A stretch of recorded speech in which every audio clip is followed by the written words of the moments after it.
Selamat pagi, Bapak dosen, Bapak pengampu mata kuliah kebangsaan. Pagi, teman-teman.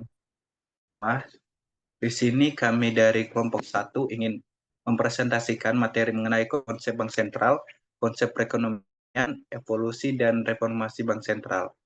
Namun sebelum itu, izinkan kami dari kelompok 1 memperkenalkan diri terlebih dahulu. Boleh di next slide-nya.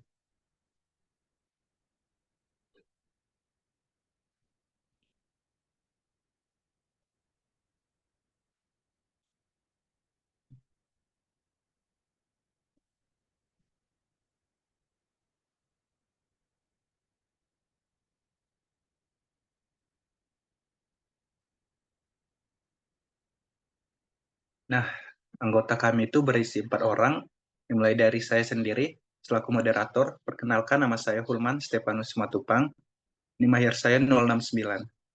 Selanjutnya itu ada Nikadik Cahayani Indraswari dengan NIM 018.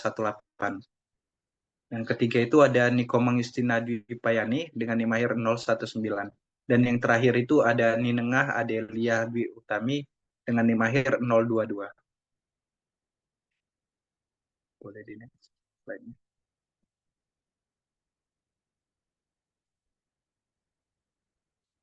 Untuk kesempatan kali ini, kami terbagi 3 submateri. Yang pertama itu ada tinjauan teoritis, yang kedua itu ada bukti empiris dari beberapa isu terkait, yang ketiga itu ada ketidaksempurnaan pasar dan paradigma baru dalam teori ekonomi moneter atau credit matters. Credit matters.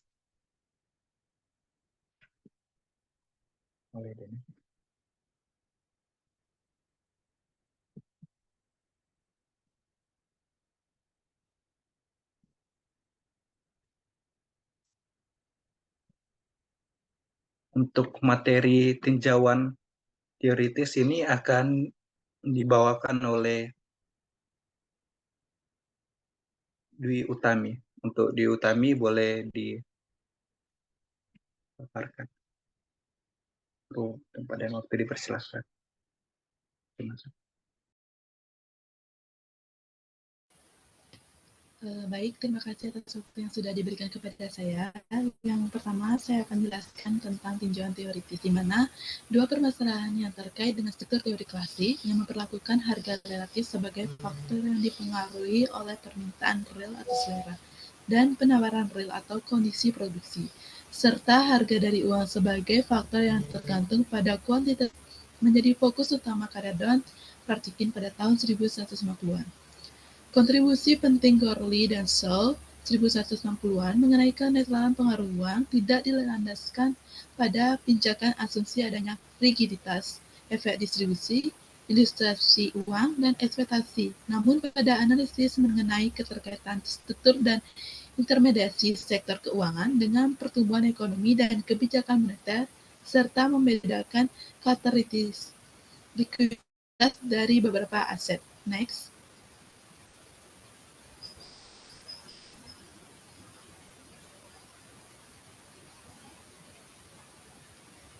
Baik, bisa di next. Nah, selanjutnya dalam perkembangannya, perdebatan mengenai kenetralan uang dibedakan dalam dua konsep, yaitu kenetralan biasa atau neutrality dan kenetralan luar biasa atau superneutrality. Dalam keseimbangan umum, kenetralan berpengaruh pada perubahan uang terjadi apabila sumber berganti secara proporsional, yang kedua nilai endowment awal tidak berubah, yang ketiga suka dibayar pada semua uang, yang keempat tidak ada antisipasi pada perubahan harga berikutnya. Dalam hal ini, kenetralan pengaruh uang dikatakan biasa apabila once for all perubahan uang beredar tidak mempengaruhi nilai real variabel, termasuk output real. Sementara itu, uang super terjadi apabila perubahan pertumbuhan uang tidak mempengaruhi real. Baik, next.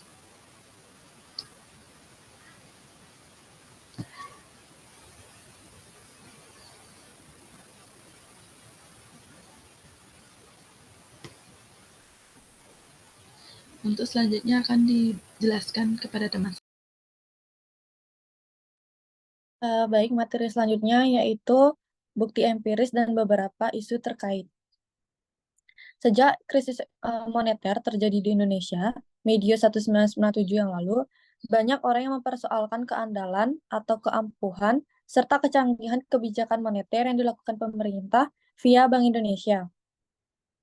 Sebenarnya, krisis tersebut dapat dihindari kalau Bank Sentral bekerja secara normatif. Artinya, Bank Sentral sebagai penguasa moneter mempunyai kebebasan dan tidak tergantung kepada penguasa atau pemerintah dalam mengambil langkah-langkah kebijakan yang hendak dilakukan dalam rangka mencapai tujuan kebijakan ekonomi makro seperti pertumbuhan ekonomi yang tinggi, stabilisasi harga-harga, dan distribusi yang lebih merata.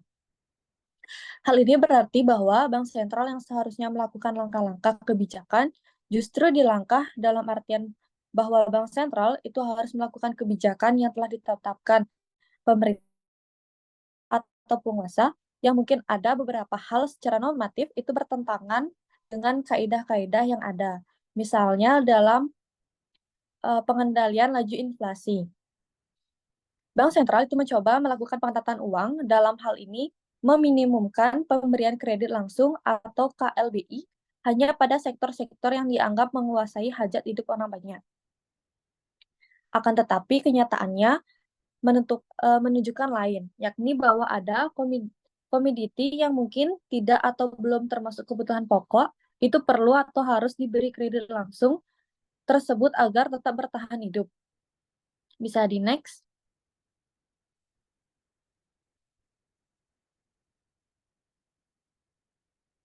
Apakah kredit itu akan kembali atau menjadi kredit macet, itu merupakan persoalan lain.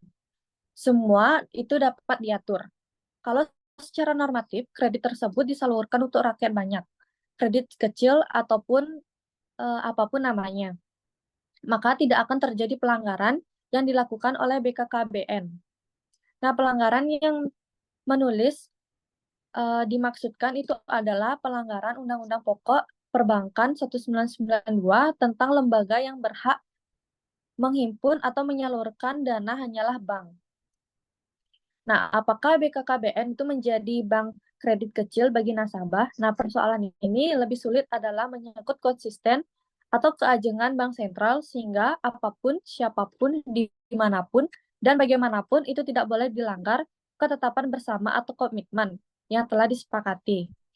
Tetapi, karena manusiawi, maka persoalan keajengan ini sulit untuk dilaksanakan karena berbagai alasan yang manusiawi. Jadi, apapun macam atau bentuk serta cara yang akan diambil pemerintah atau penguasa dalam menangani kemelut yang sedang berlangsung di Indonesia ini bukan tergantung pada IMF, CBS, ataupun ISP. Tetapi lebih bergantung pada persoalan moral, bukan berarti moralis, tetapi cukuplah berpegang pada komitmen kepedulian konsisten. Baik, mungkin sekian bukti empiris dan beberapa isu terkait. Untuk materi selanjutnya akan dijelaskan oleh rekan saya. Terima kasih.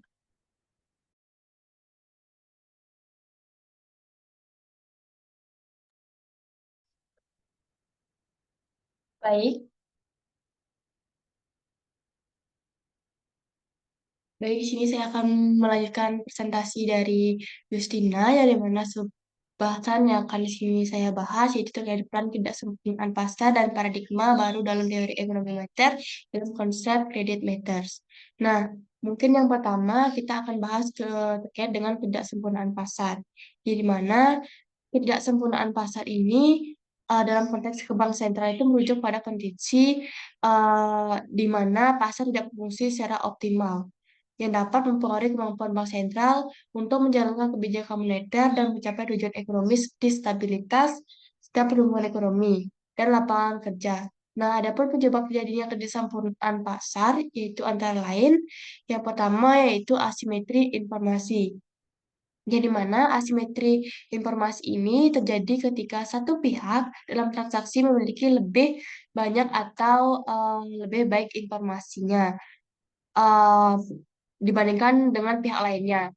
Nah, hal ini dapat mempengaruhi keputusan ekonomi dan perilaku pasar. Contohnya yaitu pasar asuransi. Nah, pasar asuransi itu mungkin tidak mengetahui risiko sebenarnya dari pemohon asuransi, sehingga mereka menetapkan premi yang lebih tinggi untuk menutupi potensi kerugian. Nah, kemudian yang kedua yaitu monopoli dan oligopoli.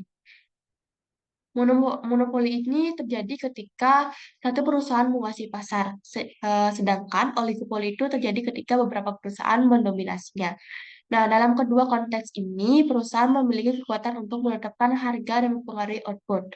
Contoh dari monopoli yaitu perusahaan penyedia listrik di suatu wilayah yang menjadi satu-satunya penyedia, sehingga dapat menetapkan harga lebih tinggi. Nah, yang kedua yaitu oligopoli. Contohnya itu pasar telekomunikasi yang dikuasai oleh beberapa perusahaan besar yang dapat berkolusi untuk menetapkan harga dan mengurangi kompetensi.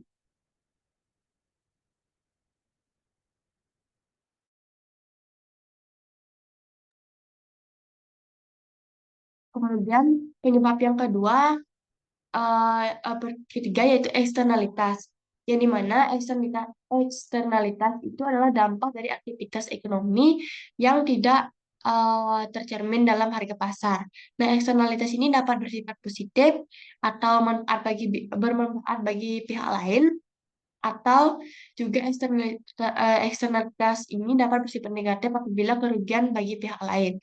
Nah, contoh dari eksternalitas negatif yaitu polusi yang dihasilkan oleh pihak yang merugikan kesehatan masyarakat dan lingkungan. Kemudian dari contoh dari eksternalitas positif yaitu pendidikan yang meningkatkan produktivitas individu dan manfaat sosial lainnya, tetapi tidak sepenuhnya akan dihargai dalam pasar. Nah, kemudian penyebab yang selanjutnya yaitu kebijakan regulasi. Jadi mana kebijakan regulasi ini terbagi menjadi beberapa bagian, yaitu regulasi persaingan atau antitrust, ya yang selanjutnya itu perlindungan konsumen, dan yang ketiga itu adanya regulasi lingkungan. Kemudian di sini juga ada penyebab dari adanya ketidakseimbangan pasar itu yang terakhir itu terkait dengan kebijakan moneter dan fiskal. Nah, kebijakan moneter itu dalam bank sentral dapat menggunakan atau alat kebijakan moneternya seperti suku bunga dan likuiditas untuk mempengaruhi kondisi ekonomi. Kemudian dalam kebijakan fiskalnya melalui pengeluaran publik dan perpajakan, pemerintah dapat mempengaruhi permintaan agregat serta investasi dalam infrastruktur, pendidikan, dan kesehatan. Mungkin sekian materi yang dapat saya sampaikan. Untuk pembahasan selanjutnya akan dibahas oleh teman saya. Terima kasih.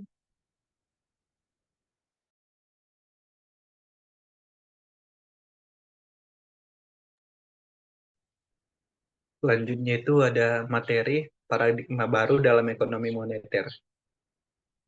Jadi paradigma baru ekonomi moneter ini merujuk pada pendekatan dan pemikiran terbaru dalam teori dan praktik kebijakan moneter yang muncul sebagai respons terhadap keterbatasan model tradisional.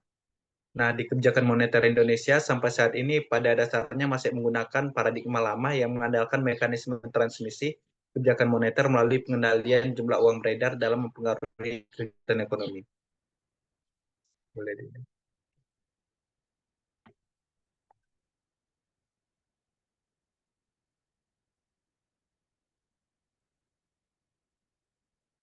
Selanjutnya itu ada tantangan kebijakan moneter. Di sini Global Financial Crisis atau GFC pada tahun 2008-2009 mengajarkan beberapa hal yang berkaitan dengan implementasi kebijakan moneter. Yang pertama itu ada beragam tantangan dan pilihan instrumen. Selanjutnya itu ada kestabilan makroekonomi dan kestabilan sistem keuangan. Dan yang terakhir itu ada peranan kebijakan nilai tukar dalam implementasi ETF.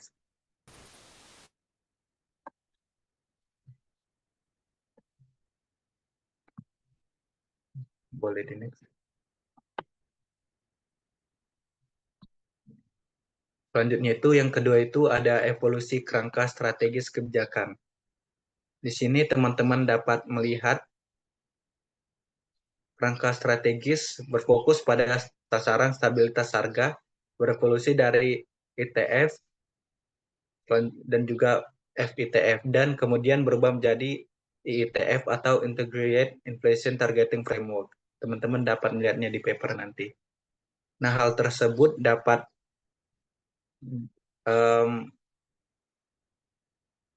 memiliki beberapa karakteristik tambahan sebagai berikut. Yang pertama itu ada bank sentral memegang mandat stabilitas keuangan secara eksplisit.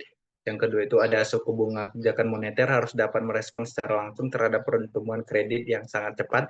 Yang ketiga itu ada kalibrasi kebijakan moneter dan makroprudensial untuk mencapai stabilitas makroekonomi dan keuangan. Yang terakhir itu ada implementasi kerangka strategis yang didasarkan pada model, instrumen, dan komunikasi yang baik untuk menghindari adverse effect dari kredibilitas kebijakan moneter. Selanjutnya itu ada materi mengenai perbedaan karakteristik dan dari paradigma baru. Di sini yang pertama ada sasaran makroekonomi. Di sini juga terbagi 3. Yang pertama itu ada stabilitas harga, stabilitas output, dan stabilitas keuangan. Di sini merujuk untuk FITF dan juga IETF. Teman-teman dapat melihatnya di paper nanti. Selanjutnya itu ada aspek kelembagaan. Nah, di aspek kelembagaan ini lebih merujuk kepada mandat stabilitas harga, mandat stabilitas keuangan, dan juga struktur kewenangan yang juga mengacu pada FITF dan juga IITF. Selanjutnya itu ada yang terakhir, ada kebijakan pendukung. Nah, di kebijakan pendukung ini mempunyai dua utama. Yang pertama itu ada kebijakan fiskal dan keberlanjutan utang pemerintah, dan yang kedua itu ada kebijakan aliran modal. Teman-teman dapat melihatnya di paper atau makalah.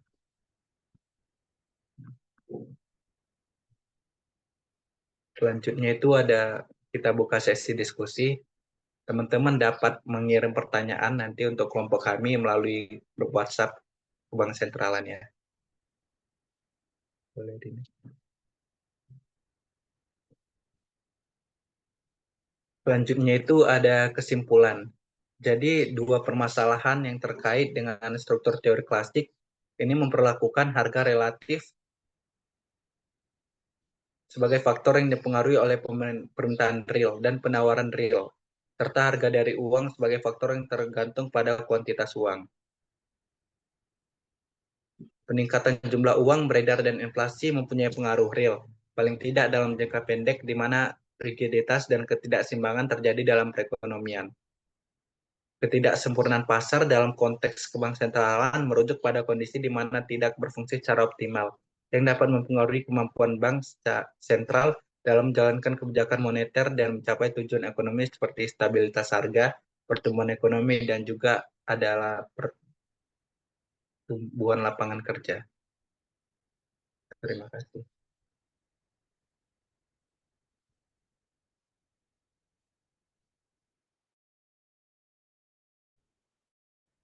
Ini saja yang bisa kami paparkan dari kelompok 1 untuk materi presentasinya.